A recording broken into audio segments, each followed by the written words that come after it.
It all began with a group text from my mother. Can you be here by 4 o'clock? Your brother and his wife need to leave by 5. The kids will be fed. No hello. No courtesy. Not even a basic check-in to ask if I was free, just a command, as though my time existed solely to orbit around their needs. I had just stepped through my front door after a grueling 12-hour shift at the clinic. My feet still crammed in worn shoes, my spine aching. I hadn't eaten. I hadn't even sat down. And yet, here it was again, the familiar assumption that I, the extra child, the unwed, the unoccupied, the ever-available backup plan, would unquestioningly jump in to care for kids that weren't mine, simply because no one else felt like doing it. I typed back a quiet but firm, I can't today. I have plans. 3 minutes passed. No reply. Then the flood began. My phone lit up in a cascade of messages. My mom, dad, even Jake, my older brother, all suddenly very available to weigh in. Mom, after everything we've done for you. Dad chimed in, don't forget who paid your college tuition. Jake, never missing a shot. Wow. Selfish much? You just sit at a desk all day. That desk job they dismissed? I was running a community health clinic, coordinating care, managing staff, handling insurance chaos they'd never comprehend. But to them, it wasn't real work. It wasn't useful to them. The next day, they showed up at my place. I assumed they'd come to talk. Maybe try to clear the air. I was wrong. They arrived with a garbage bag stuffed full of my childhood belongings. My dad didn't speak. He didn't even make eye contact. He just dropped the bag on my doorstep and turned back to the car. My mother's voice quivered, but it was the kind of pain that was practiced. This breaks my heart, but we can't keep enabling this behavior. I stood frozen. All the weekends I gave up, the last-minute favors, the hours upon hours of unpaid babysitting, wiped out in a single moment, erased because I dared to say no. My apartment wasn't fancy. No backup fund. No inheritance. But I had something they couldn't take, my self-respect. As they drove off, treating me like a stranger, I made a vow to myself. They will never exploit me again. Not for my time, not for my effort, and never again for my silence. I didn't cry that night. I didn't call or beg to be welcomed back. Instead, I stayed up late with a blank sheet of paper and a sharp focus. I wasn't going to scream. I was going to show them in numbers. By dawn, I had outlined an invoice. I counted every hour spent babysitting. Every weekend I gave up. Every birthday party I hosted so my brother and his wife could relax or go off on another trip. I included the school project help, the pickups and drop-offs, the meals I bought, the clothes I paid for, even the gas money I never asked them to cover. I researched the going babysitting rates in our state, adjusted for overnights and holidays. I factored in emotional labor, the invisible cost of always being the one who shows up. By noon, the total hit $50,120. This wasn't about money. It was about proof. Proof that I gave more to that family than they ever gave me. Proof that my presence, my time, my sacrifices meant something, even if they pretended they didn't. I printed the invoice, placed it inside a manila envelope, and addressed it to those who called me selfish. I didn't send it right away. Something like this needed patience, timing, satisfaction. I had a better plan, and this was just the first step. The days that followed were eerily quiet and deeply clarifying. No apologies came. No olive branches. I didn't reach out either. That door they slammed shut wasn't just literal. It marked the end of a lifetime of being used without thanks. They had always relied on me. I was the dependable one. The one who could be guilt or nudged into saying yes, no matter what. But not anymore. I found a tiny studio apartment. Small, sure, a mattress on the floor, walls that echoed with every footstep, but it was mine. For the first time in years, I felt peace. I began freelancing, virtual assistant gigs, budgeting consultations. Quiet work. Independent work. Within 6 months, I had cleared my student loans and started building real savings.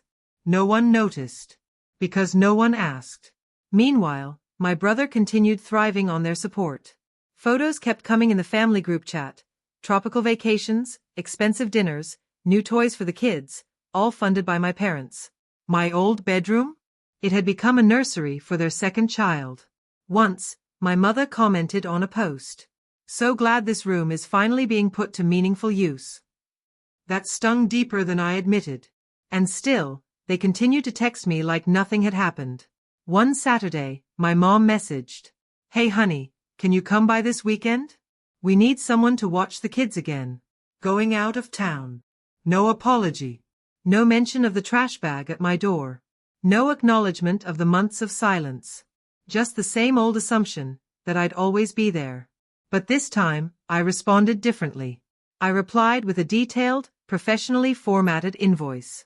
Not just for that one night. For every unpaid childcare shift I had ever done.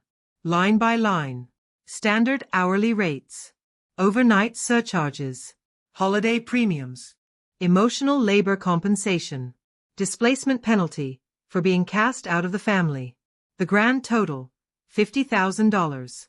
Subject line, outstanding balance, childcare services. And then, I hit send. They thought I was bluffing. My dad even called me, laughing. "What kind of joke is this?" he scoffed. I didn't answer. Then came a furious message from my brother. "Are you seriously trying to scam mom and dad?" And my mother?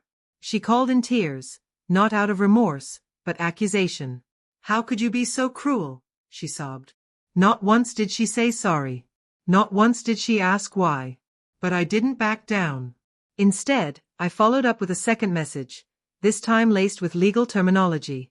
I included a formal notice. If the balance remained unpaid, I would escalate to small claims court. What they didn't know was I had everything documented. Timestamps. Texts. Photos. A carefully kept archive of every time I was expected to step in like free help. I never truly intended to take legal action. It was never about dragging them to court. This was about dignity. And for the first time in my life, they had to face me on equal terms. What followed was a heavy silence, the kind that settles after something irreversible. But for me, that silence became armor. I no longer needed to justify myself. I had spoken in the only currency they understood, consequences. And just like that, I was no longer invisible. But that wasn't the end. The invoice was only the beginning. I had a much bigger plan. One that would tie everything back to where it started and ensure I would never be used again. Months passed. Still, not a word from them. But I didn't need to hear from them. I was building something better. Quietly, consistently, I grew. My freelancing transformed into a full-fledged consulting agency. I specialized in helping small businesses get their financial lives in order, the very kind of mess my own family used to dump on me for free. I hired a few assistants. I moved from my studio into a spacious apartment. Eventually, I bought a townhouse. By the end of that year, I was earning 6 figures, all on my own. No handouts. No strings. No help from the people who once said I'd never make it. Then one evening, I received a frantic message from my brother's wife. "Your parents are about to lose the house. Your dad took out a loan to help us with our mortgage, and now the bank is foreclosing." I didn't reply. The next morning, my mother called. Her voice was shaking. "Sweetheart, I know there's been tension, but we really need you. The bank's taking the house, the one you grew up in. We don't want to end up homeless." I let the voicemail run. I didn't interrupt. I didn't delete it either. I let her pour out every ounce of panic and desperation. What they didn't know was that I'd already been tracking the house. I'd seen the unpaid liens. I'd watched the foreclosure process move through public records. Quietly, I had waited. And when the bank finally listed the property for sale, I made my move. I purchased it, in full, with cash. Not to rescue it. To reclaim it. This was the same house where I'd once been told to sleep in the kitchen, where I was expected to babysit instead of live, where my value was measured by how convenient I was for everyone else. Now, I owned it. When the closing papers were finalized, I drove there. The front yard was wild, weeds overtaking what used to be carefully trimmed grass. Paint peeled from the siding. On the porch stood my parents, clinging to each other like they couldn't believe what was happening. Behind them, my brother's kids peeked out from the doorway, too young to understand that history was unfolding right in front of them. I stepped out of my car, dressed in confidence, in independence, in everything they once believed I'd never be. My dad narrowed his eyes. Why are you here?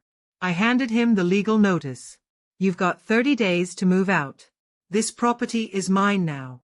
His face went ghost white. My mother broke into tears. You can't do this. We raised you. I met her gaze, calm and steady. You didn't raise a daughter. You raised someone to babysit, to sacrifice, to stay silent while you took. But I'm not that person anymore.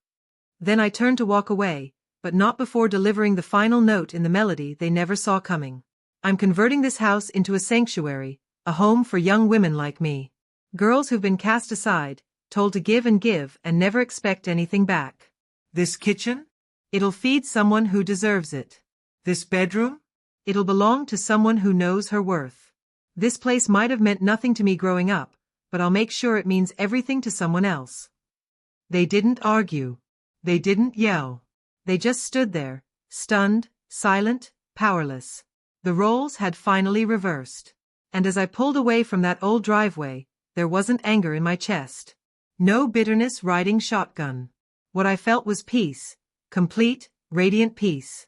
Because revenge doesn't always mean hurting others. Sometimes, the sweetest form of justice is healing without them. And I healed, in quiet, glorious, unforgettable silence.